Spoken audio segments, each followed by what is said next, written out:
faleminderit gjithëve për angazhimin, punën shumë të vlefshme e të respektueshme që keni bën vazhdimsi, që jeni duke bollë sot.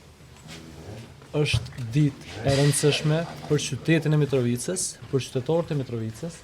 Qytetarët e Mitrovicës e shprehin vullnetin e tyre të lirë në këtë ditë dhe vendosin për qeverisjen e ardhshme të tyre në 4-vjeçarshin e ardhshëm.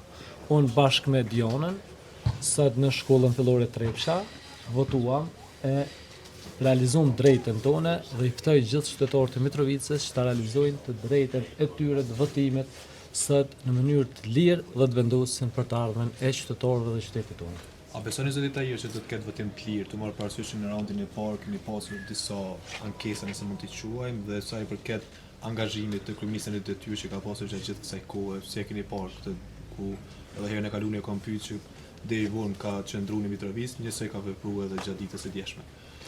Është të vërtetë se ka pas tendenca edhe për me bo tension e presion edhe prom deri në orët e hershme të mëngjesit ka pas lëvizje të makinave të cilat janë raportuar në polici. Pjesa dërmuese e tyre kanë qenë me zerrënie.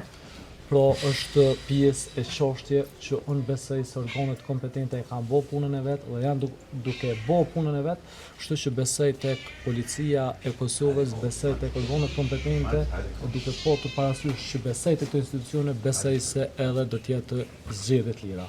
Po sot ka qenë gjithçka në rregull që nga orët e hershme të mëngjesit? Bazë të informacioneve unë që i kam çdo gjë ka qenë në rregull.